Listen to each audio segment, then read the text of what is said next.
Hello friend, आप सभी कैसे हैं। मुझे उम्मीद होगा कि आप सभी ठीक होंगे, घर पर होंगे और स्वस्थ होंगे। इसी उम्मीद के साथ मैं राहुल कुमार आप सभी का स्वागत करता हूं अपने यूट्यूब चैनल पे। दोस्तों, जो आज की टॉपिक है वो है नई शिक्षा नीति 2020। इसे हम इंग्लिश में बोलते हैं न्यू एजुकेशन पॉलिसी 2020। इसे हमने 5 भागों में बांट रखा है। पहला, चर्चा में क्यों है। दूसरा, इसकी पृष्ठभूमि बैकग्राउंड के बारे में पढ़ेंगे। तीसरा, नई शिक्षा नीति 2020 क्या है। फिर इससे जुड़ी अन्य तथ्य पे बातें करेंगे। फिर सबसे इम्पोर्टेंट जो है 20 महत्वपूर्ण बदलाव जो हम चर्चा में क्यों है, पृष्ठभूमि क्या है, नई शिक्षा नीति 2020 क्या है, अन्य तथ्य, इन सभी को पढ़ने के बाद हम आकलन करेंगे कि हमारे लिए ये कौन से चीज़ें में बदलाव हुआ है जो हमारे लिए ज़रूरी है। ये हमने इसमें 20 महत्वपूर्ण बदलावों में रखा है। इसलिए दोस्तों, इस 20 महत्वपूर्ण बदलावों को जरूर देखिएगा। अब आते हैं पहला, चर्चा में क्यों है। मानव संसाधन विकास मंत्रालय MHRD का नाम बदलकर शिक्षा मंत्रालय कर दिया गया है। केंद्रीय मंत्रिमंडल द्वारा नई शिक्षा नीति 2020 को मंजूरी दिया गया है। देश भर में विद्यालयों और उच्च शिक्षा व्यवस्था में ट्रांसफॉर्मेशनल रिफॉर्म लाने का मकसद है। यह नीति 34 साल पुरानी नई शिक्षा नीति 1986 की जगह लेगी। पूर्व इसरो प्रमुख के कस्तूरी रंगन की अध्यक्षता वाली समिति ने नई शिक्षा नीति के तहत शैक्षणिक सुधार का सुझाव दिया था। अब आते हैं पृष्ठभूमि पे, बैकग्राउंड। नई शिक्षा नीति का प्रारूप 1986 में तैयार हुआ था और 1992 में इसे अपडेट किया गया था। मई 2016 पूर्व कैबिनेट सचिव स्वर्गीय TSR सुब्रमण्यम की अध्यक्षता वाली नई शिक्षा नीति के विकास कार्य से जुड़ी समिति ने अपनी रिपोर्ट तैयार किया था, जिसे हम कहते हैं सौंपी गई थी। इसके आधार पर केंद्रीय मानव संसाधन विकास मंत्रालय नई शिक्षा नीति 2016 के प्रारूप से जुड़े कुछ इनपुट्स तैयार किए हैं। जून 2017 के कस्तूरी रंगन की अध्यक्षता वाली नई शिक्षा नीति प्रारूप समिति का गठन हुआ था। समिति ने अपनी रिपोर्ट केंद्रीय मानव संसाधन मंत्री को 31 मई 2019 को सौंपी थी। अब आते हैं नई शिक्षा नीति 2020 के महत्वपूर्ण बिंदु पर। 2030 के सतत विकास एजेंडा से जुड़ी यह नीति है।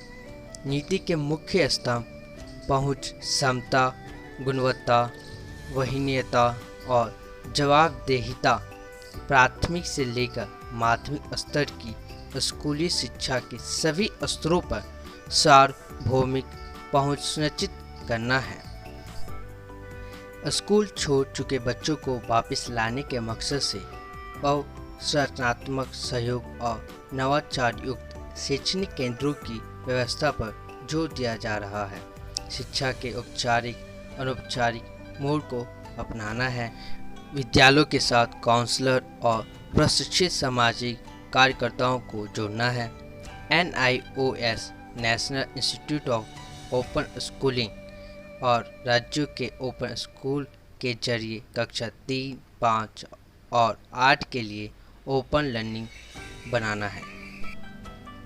स्कूल व्यवस्था के 10+2 संरचना के स्थान पर क्रमशः 3 से 8, 8 से 11, 11 से 14 और 14 से 18 वर्ष आयु वर्ग वाले बच्चों के लिए 5+3+3+4 व्यवस्था को अपनाना है। नई व्यवस्था में 12 साल की स्कूली शिक्षा के तहत 3 साल की आंगनवाड़ी प्री स्कूलिंग भी शामिल है।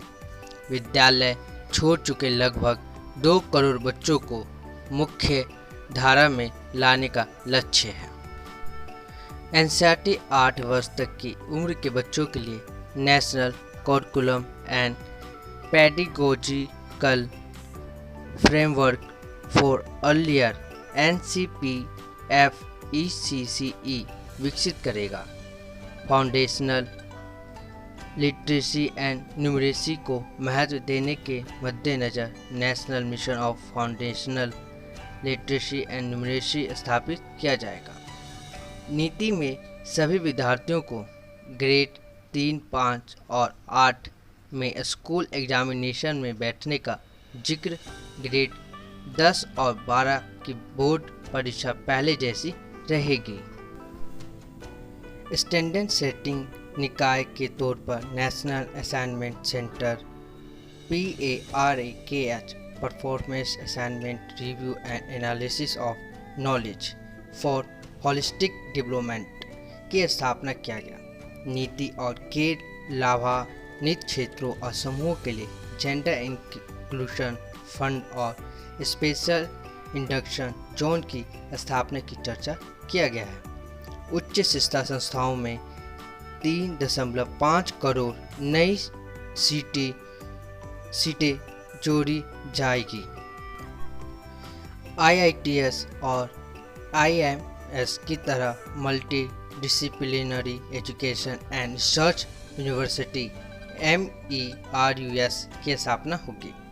उच्च शिक्षा के स्तर पर शोध संस्कृति और शोध क्षमता निर्मित करने के लिए राष्ट्रीय शोध फाउंडेशन का गठन होगा। संपूर्ण उच्च शिक्षा के लिए भारत का उच्चतर शिक्षा आयोग सर्वोच्च निकाय होगा।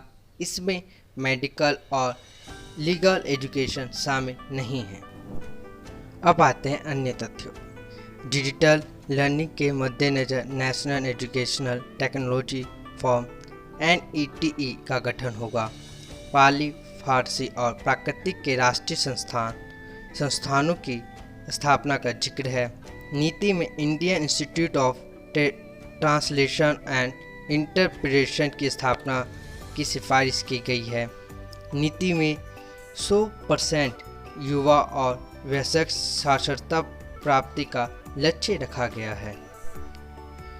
शिक्षा क्षेत्र में सार्वजनिक निवेश को जल्द से जल्द GDP के 6% तक बढ़ाने के लिए केंद्र और राज्य मिलकर काम करेंगे। अब आते हैं दोस्तों महत्वपूर्ण 20 बातों पर। पहला, स्कूलों में 10+2 खत्म होगा। अब शुरू होगा 5+3+4 फॉर्मेट। 6ठी कक्षा से रोजगार परक शिक्षाएं मिलेंगी। 10वीं और 12वीं की बोर्ड परीक्षा असमान होगा, जैसा पहले से होता था वैसे ही होगा। 5वीं कक्षा तक मातृभाषा में पढ़ाई होगा। स्कूलों में ऐसे होगा बच्चों की परफॉर्मेंस का आकलन नेशनल असेसमेंट सेंटर परख बनाया जाएगा, जो बच्चों की सीखने की क्षमता का समय समय पर परीक्षण करेंगे। ग्रेजुएशन में 3-4 साल की डिग्री, मल्टीपल एंट्री और एग्जिट सिस्टम किया जाएगा। नई नीति में MPHIL खत्म होगा। खत्म होंगे UGC, NCTE और AICTE। बनेगी एक रेगुलेटरी बॉडी। स्कूल में प्री प्राइमरी लेवल पर स्पेशल सिलेबस तैयार होगा। कॉलेज को कॉमन एग्ज़ाम का ऑफ़र मिलेगा। दोस्तों, इन सभी चीज़ों के बारे में अच्छे से डिटेल में जानने के लिए मैंने डिस्क्रिप्शन में इन सभी के बारे में अच्छे से एक्सप्लेन किया है, आप देख सकते हैं। स्कूल कॉलेज की फीस पर नियंत्रण के लिए तंत्र बनाए जाएंगे। नेशनल रिसर्च फाउंडेशन की तैयारी किया जा रहा है। स्कूली उच्च कृषि, कानूनी, चिकित्सा, तकनीकी और व्यावसायिक शिक्षा भी नई शिक्षा नीति के दायरे में होगा। कला, संगीत, शिल्प, खेल, योग, सामुदायिक सेवा जैसे सभी विषयों को भी पाठ्यक्रम में शामिल किया जाएगा। ऑनलाइन एजुकेशन पर जोर दिया जाएगा। ये इस शिक्षा नीति के दायरे के अंदर आते हैं। नई एजुकेशन पॉलिसी के तहत सभी यूनिवर्सिटी के लिए नियम समान होगा। त्रिभाषा फॉर्मूला लगेगा। मानव संसाधन विकास मंत्रालय का नाम बदलकर शिक्षा मंत्रालय कर दिया गया है। दोस्तों, मैंने इस महत्वपूर्ण 20 बिंदुओं को डिस्क्रिप्शन में अच्छे से एक्सप्लेन कर रखा है। आप डिस्क्रिप्शन में जाके इन सभी एक एक पॉइंट के बारे में अच्छे से जानकारी ले सकते हैं। दोस्तों, अगर आपको वीडियो अच्छा लगा होगा तो लाइक कीजिए, वीडियो ख़राब लगा होगा अनलाइक कीजिए, मगर कीजिए ज़रूर। दोस्तों, ऐसे ही वीडियो पाने के लिए मेरे चैनल को सब्सक्राइब करें, बेल आइकन को दबाएं, ऑल पर क्लिक करें, जिससे ऐसी सारी वीडियो आपको मिल सके। दोस्तों, वीडियो को ज़्यादा से ज़्यादा शेयर करें, आपका एक शेयर बहुत काम आ सकता है। दोस्तों, अपने दोस्तों को भेजें या उस विद्यार्थी को भेजें जो अभी कॉलेज या स्कूल में पढ़ाई कर रहे हों, क्योंकि 2020 का नई शिक्षा नीति, न्यू एजुकेशनल पॉलिसी जो 2020 की आई है, इसके बारे में जानकारी उन सभी को होना चाहिए। दोस्तों, वीडियो को ज़्यादा से ज़्यादा शेयर करें। जो अभी स्कूल या कॉलेज में पढ़ते हैं उनके पास वीडियो से ज़्यादा से ज़्यादा शेयर करें। जो अभी नई शिक्षा नीति 2020 की आई है, जिसे हम इंग्लिश में कहते हैं न्यू एजुकेशन पॉलिसी 2020 की जो आई है, इन चीज़ के बारे में उन सभी को जानकारी होना चाहिए। दोस्तों, मैं फिर से कहना चाहता हूँ कि महत्वपूर्ण 20 बातों को मैंने डिस्क्रिप्शन बोर्ड में अच्छे तरीके से लिखा हुआ है। एक एक बातें को अच्छे तरह से एक्सप्लेन किया हुआ है, आप जाके वहाँ पे अच्छे तरीके से समझ सकते हैं। दोस्तों, मैं राहुल कुमार फिर एक नई वीडियो के साथ दोबारा मिलता हूँ। जब तक के लिए आप सभी का धन्यवाद वीडियो देखने के लिए। दोस्तों, आप अपने परिवार का ख्याल रखें, खुद भी स्वस्थ रहें और दूसरों को भी स्वस्थ रखें। जय हिंद।